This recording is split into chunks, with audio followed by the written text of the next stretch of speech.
Sita Slow is een belangrijke leidraad voor de gemeente IJsden-Margraten. Dat is een mooie Italiaanse term, maar wat betekent dat nou in de praktijk?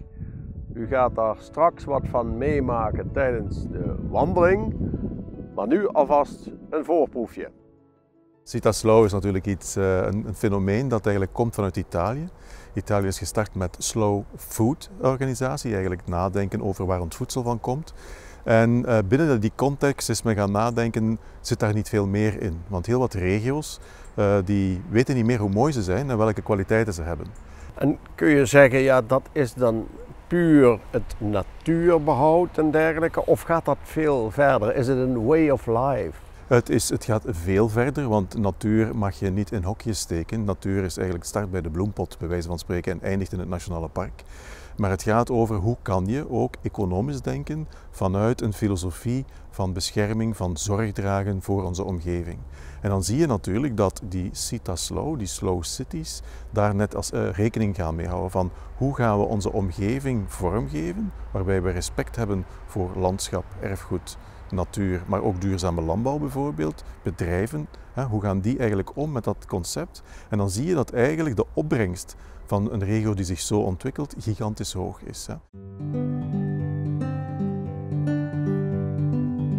Spannend, midden in het Savelsbos in Rijkold, op zoek naar de voor Nederland unieke vuursteenmijn.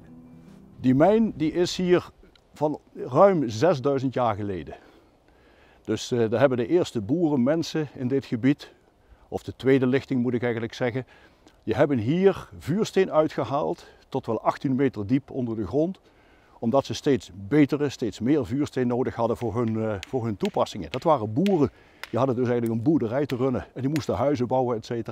En alle gereedschap was uit dit materiaal en dit haalden ze naar boven.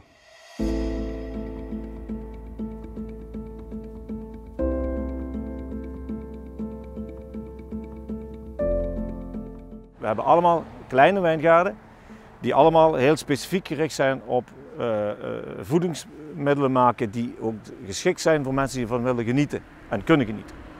En dat is eigenlijk wat wij hier ook doen. Geen massaproductie, maar gewoon eigenlijk het zelf maken, ons eigen beheer maken en dat gebruiken om de mensen te laten genieten. Kleinschalig. Kleinschalig, maar wel top kwaliteitgericht. En niet al te veel gebruik van pesticiden en zo? Niks. Nee, die heb je niet nodig als je een goede beheer van je wijngaard hebt. Deze gemeente telt heel wat interessante restaurants, zoals het authentieke Sint Brigida, een herberg met een hele lekkere keuken.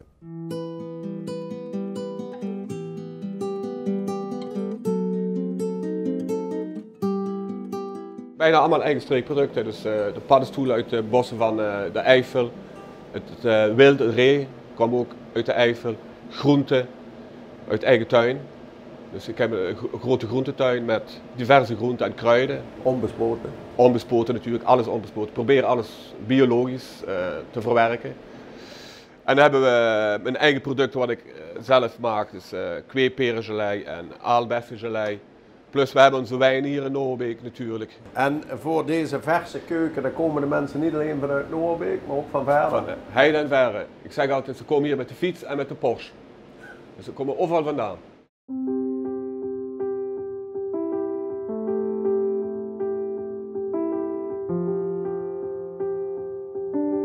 De meeste graven, of eigenlijk allemaal volgens mij, die zijn geadopteerd voornamelijk door mensen hier uit Zuid-Limburg. De mensen waren natuurlijk ontzettend blij dat ze hun vrijheid hadden teruggekregen. Daarvoor wilden ze iets terugdoen en ze realiseerden zich heel goed hoe moeilijk het was voor de familieleden thuis om de simpele dingen te doen. En de simpele dingen, ja, dat zijn vaak de meest belangrijke dingen. En simpele dingen voor een familielid, dat is het bezoeken van een graf, misschien een bloemetje meebrengen en een gebedje zeggen.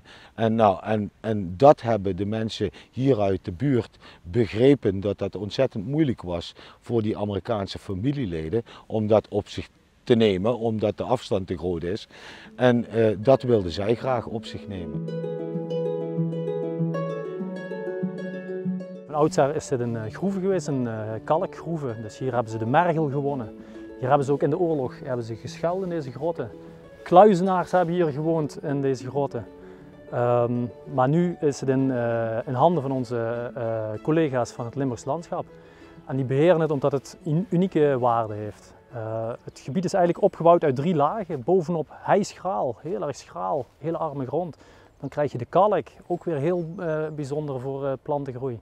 En onderaan krijg je dan weer de wat normalere graslanden. En dat is eigenlijk wat het gebied hier zo bijzonder maakt.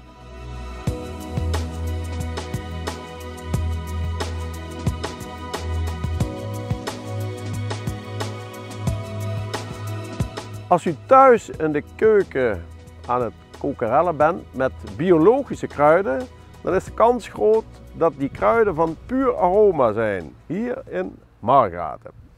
Ja, hier staan nogal wat kruiden, hè? Hoeveel potjes zijn het eigenlijk? Ja, helemaal exact weet ik het niet, maar ja, honderdduizenden, circa 500.000, 600.000 op dit moment. En hoeveel soorten? Ruim 80, 90 soorten. Ja. Alles biologisch? Alles biologisch, ja zeker. Ja. En niet alleen de normale tijm, dragon, etc. maar ook een beetje exotisch, hè? Ja, we doen ook vreemde dingen, bijvoorbeeld safraan. Het lijkt op een krokus. Ja, het is ook een krokus, maar in dit geval een najaarsbloeiende krokus, zeg maar. Niet alleen de mooie natuur is kenmerkend voor IJs de Margraten, maar ook de culturele tradities. Zoals de eeuwenoude schutterij van Gronsveld.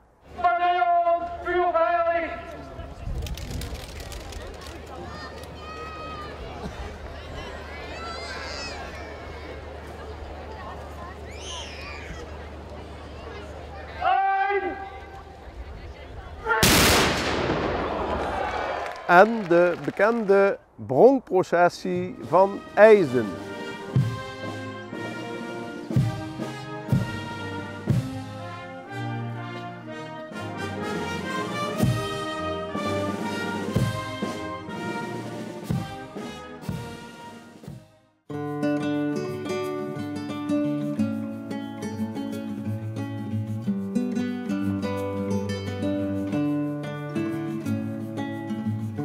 Wat we hier allemaal hebben is een permacultuur. Dat wil eigenlijk zeggen dat je rekening houdt met de aarde.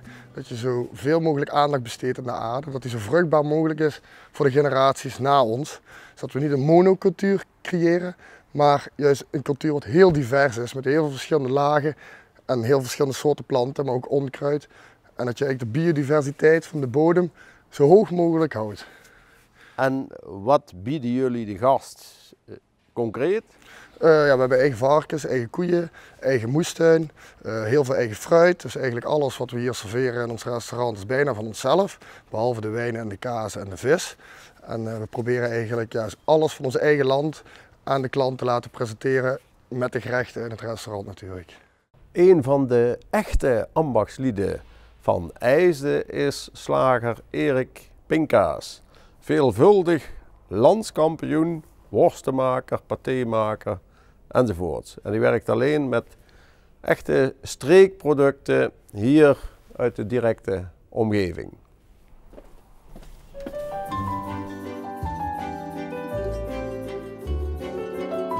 In hoeverre is dit nog naturaal? Dit is eigenlijk helemaal naturaal. Wij werken gewoon uitsluitend met losse kruiden. Dus we hebben bijvoorbeeld heel veel producten ook wat we maken. Dus er zitten geen gluten en lactose in. Ja.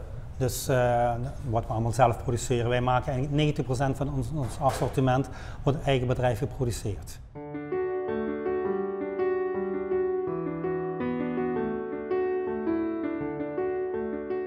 Op deze plek is een paar jaar geleden geschiedenis geschreven.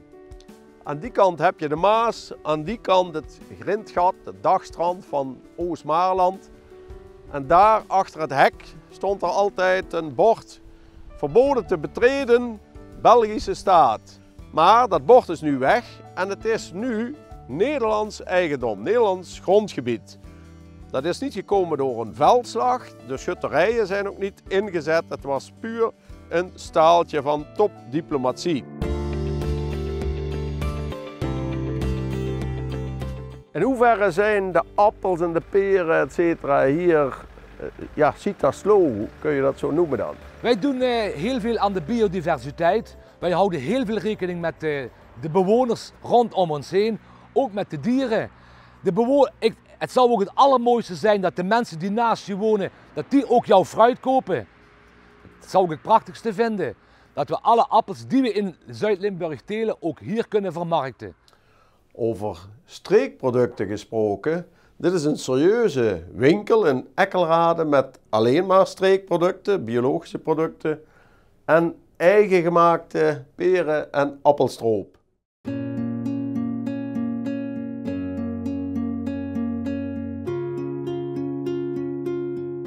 Het is eigenlijk een heel simpel proces. In de achterste ketel kunnen we ongeveer 1000 kilo fruit koken.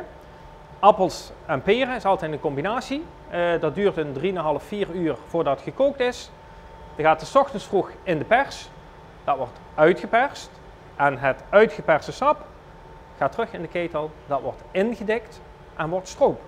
En als wij het recept goed hebben gedaan, dan krijgen we hele mooie stroop in de potjes uiteindelijk. We hebben zelf 1,5 hectare hoogstandboomgaard hebben, van bomen tot 100 jaar oud. En daarnaast hebben we ook gewoon een deel intensieve fruitteelt. Maar het grootste gedeelte is in de streek geproduceerd.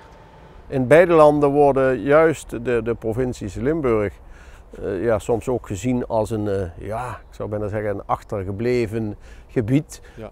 Of hebben we juist een voorsprong op bepaalde punten? Ik durf dit zeggen, ik zeg het ook over mijn eigen provincie, Belgisch Limburg. De armoede van het verleden wordt de rijkdom van de toekomst. We hebben natuurlijk af en toe wat economische achterstand gehad. De provincie Belgisch Limburg, de provincie Nederlands Limburg heeft nog de identiteit en het imago van groen te zijn. Behoud het dan ook, het is een kans en een slag naar de toekomst.